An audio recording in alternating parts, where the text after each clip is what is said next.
नमस्कार दोस्तों, मेरा नाम है आशीष राठौर। दोस्तों, आज की वीडियो हमारी अमृत भारत ट्रेन को लेकर होने वाली है। आप लोगों ने recently sleeper Vande Bharat train की लॉन्च के साथ में कई सारी अमृत भारत ट्रेन की लॉन्च भी देखे। मैंने 17 तारीख के लॉन्चेस के बारे में जानकारी दे दी थी। 18 तारीख को भी लॉन्चेस हुए हैं। तो ये ट्रेन थी हमारी संतरागाछी से तांबरम, हावड़ा से आनंद विहार और बनारस से सियालदा। और सबसे ज़्यादा खुशी मेरे को है हावड़ा से आनंद विहार और कामाख्या गुवाहाटी से रोहतक के लिए जो अमृत भारत ट्रेनें रिसेंटली चली हैं, ये बहुत ही ज़्यादा लाभदायक होंगी लोगों के लिए। ये हमारे देश की राजधानी का सीधा कनेक्शन है पूर्वोत्तर राज्यों से और एक बहुत ही अच्छा यहाँ पर कनेक्शन हो जाएगा। तो उत्तर भारत के जितने भी लोग हैं जो पूर्वोत्तर जाते रहते हैं, बिजनेस रिलेटेड उनकी कोई भी काम होते हैं, या फिर जो भी वर्कर्स हैं जो कि बिहार नॉर्थ ईस्ट से यहाँ आते हैं, बहुत से स्टूडेंट हैं जो पढ़ने आते हैं, उनको बहुत ज़्यादा लाभ इसका होने वाला है। दोस्तों, अब आप लोगों को मैंने एक बात कही थी कि सिर्फ ये 9 अमृत भारत ट्रेनें जो भी रिसेंटली लॉन्च हुई, रेलवे यहीं रुकने वाला नहीं है और ट्रेन के लॉन्च देखने हैं। तो मैं आप लोगों को 4 ऐसी और अमृत भारत ट्रेनों के रूट बताता हूं जो कि आप लोगों को जल्द देखने को मिल सकती है। तो ये पहला रूट है दोस्तों, नागरकोइल से चर्लपल्ली के बीच में एक अमृत भारत ट्रेन जल्द आ सकती है। और अगली ट्रेन है दोस्तों त्रिवेंद्रम, केरला में त्रिवेंद्रम, जो कि हम तिरुवनंतपुरम कहते हैं। तिरुवनंतपुरम से हैदराबाद के लिए एक अमृत भारत ट्रेन आने वाली है। अगला रूट है दोस्तों, त्रिवेंद्रम से ही तांबरम के बीच में अमृत भारत ट्रेन आने वाली है। तो दोस्तों, त्रिवेंद्रम से 2 अमृत भारत ट्रेनें जल्द ही चलेंगी और अगली अमृत भारत हो सकती है कोयम्बतूर से धनबाद के बीच में।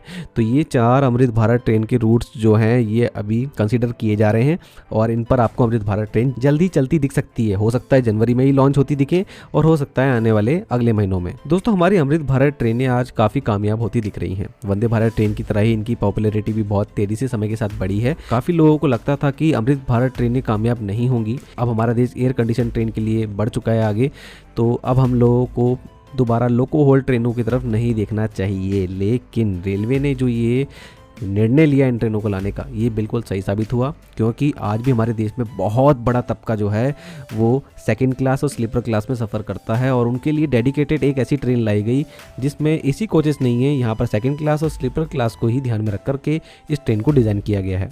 इस ट्रेन का पहला रन था दोस्तों 1 जनवरी 2024 को। दरभंगा से आनंद विहार टर्मिनल के लिए ट्रेन चली थी और उसके बाद से लगातार ट्रेन की सर्विसेज लॉन्च हुई हैं।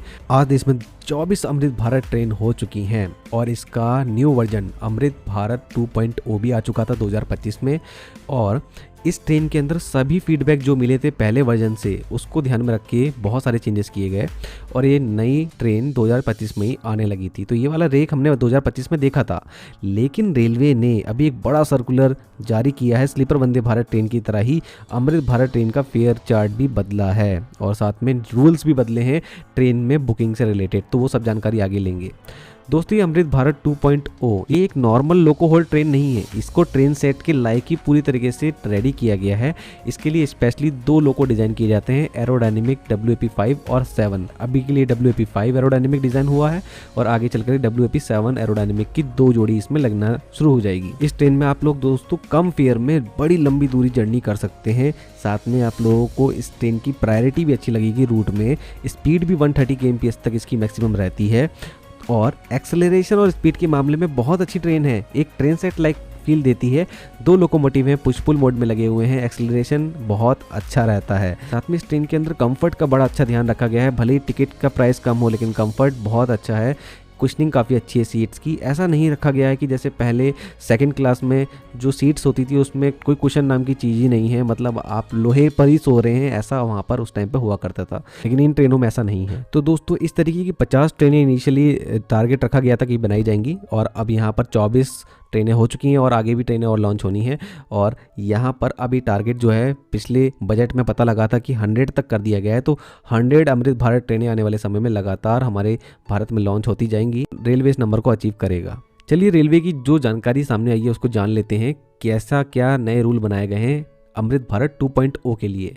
तो दोस्तों, ये रहा रेलवे बोर्ड का सर्कुलर और 15 जनवरी 2026 को ये सामने आया था और सभी चीफ कमर्शियल मैनेजर्स जो हैं ऑल जोन्स में, उनको ये लिखा गया है रेलवे बोर्ड के द्वारा। तो ये फेयर स्ट्रक्चर है अमृत भारत 2.0 का। आपको एक बात बता दूं, रेलवे ने डिसाइड किया है कि जनवरी 2026 से अब जो भी अमृत भारत ट्रेनें लॉन्च हो रही हैं वो उनको अमृत भारत 2.0 मान रहे हैं, क्योंकि उन्हीं के अंदर वो नए रूल्स लेकर के आए हैं।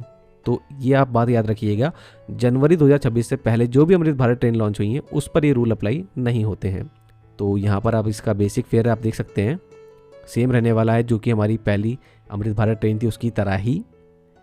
और अदर जो चार्जेस लगते हैं, रिजर्वेशन, सुपर फास्ट सरचार्ज, ये सभी इसमें ऐड रहेंगे, इसमें चेंज नहीं है। अगला यहाँ पर इम्पॉर्टेंट बात ये है, मिनिमम चार्जेबल डिस्टेंस रख दिया गया है इस बार स्लीपर क्लास के लिए भी और सेकंड क्लास के लिए भी। तो यहाँ से एक चीज़ समझ में आती है, 200 किलोमीटर तक आपको जर्नी करनी है तो आपका टिकट बुक होगा स्लीपर में, या 200 किलोमीटर के ऊपर, इससे कम में आपका टिकट बुक नहीं होगा स्लीपर क्लास में। सेकंड क्लास को देखा जाए तो 50 किलोमीटर यहाँ पर रखा गया है मिनिमम चार्जेबल डिस्टेंस। तो यहाँ पर भी चेंज आया है। अगर मैं 2024 में जो ट्रेनें चल रही थी उस टाइम पर जो फेयर चार्ट आया था उसको देखूं तो वहाँ पर मिनिमम चार्जेबल डिस्टेंस नाम की कोई चीज़ नहीं थी। उस टाइम पर 1 से 5 किलोमीटर मिनिमम जो है टिकट बुक हो सकता था, और उसका रेट आप लोग देख सकते हैं स्लीपर क्लास के लिए भी और सेकंड क्लास के लिए भी। तो अब यहाँ पर ऐसा रखा गया है, तो कहीं ना कहीं एक चीज़ समझ में आती है, रेलवे अब इस ट्रेन को एक लॉन्ग डिस्टेंस ट्रेन की तरह देख रहा है। यहाँ पर रेलवे अब लंबी दूरी के सफ़र को और ज़्यादा आरामदायक बनाने के लिए इस तरीके की ट्रेन लाया है, तो टिकट भी फिर लंबी दूरी के ही यहाँ पर बुक होना चाहिए। रेलवे कहीं ना कहीं ऐसा सोच रहा है। और आगे चलते हैं दोस्तों, यहाँ पर सबसे important statement, there shall be no provision for RAC ticket for unreserved second class, ticket shall be issued as per existing provision. तो RAC ख़त्म कर दिया गया है अमृत भारत 2.0 से, जनवरी 2026 से जो भी अब लॉन्च होंगी। ये बहुत बड़ा यहाँ पर स्टेटमेंट है।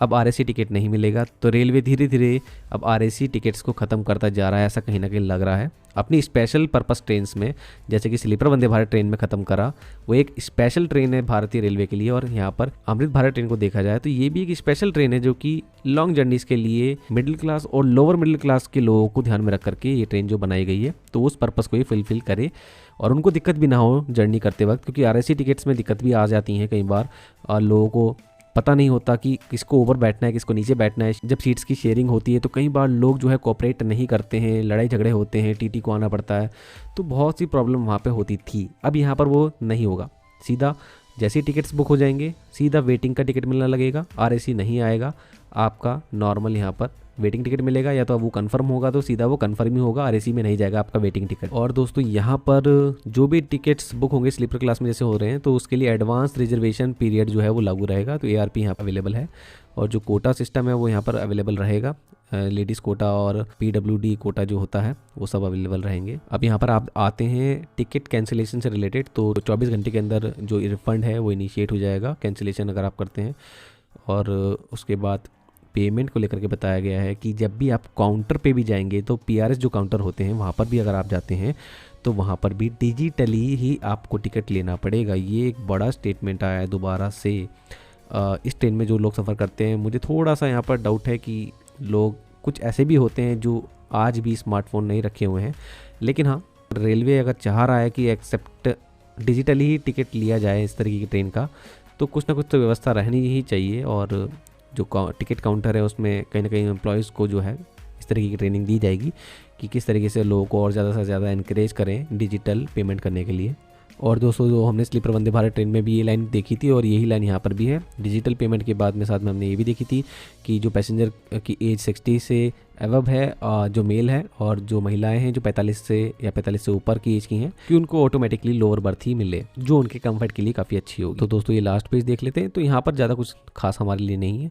तो यही था दोस्तों, ऑलमोस्ट मैंने आप लोगों को सारी जानकारी दे दी है।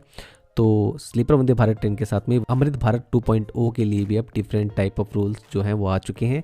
तो आई होप आप लोगों को क्लियर हुआ होगा। आप लोगों को क्या लगता है दोस्तों, रेलवे ने जो ये सोचा है वो क्या रेलवे की बिल्कुल सही सोच है इस ट्रेन के लिए, और ये ट्रेन जो है लॉन्ग डिस्टेंस के लिए काफ़ी बेहतर ट्रेन है कि नहीं, वो भी आप लोग मुझे कमेंट सेक्शन में बताइएगा। ऐसी इन्फॉर्मेशन पाने के लिए आप चैनल के साथ बने रह सकते हैं। आज के लिए इतना ही। वंदे मातरम, भारत माता की जय।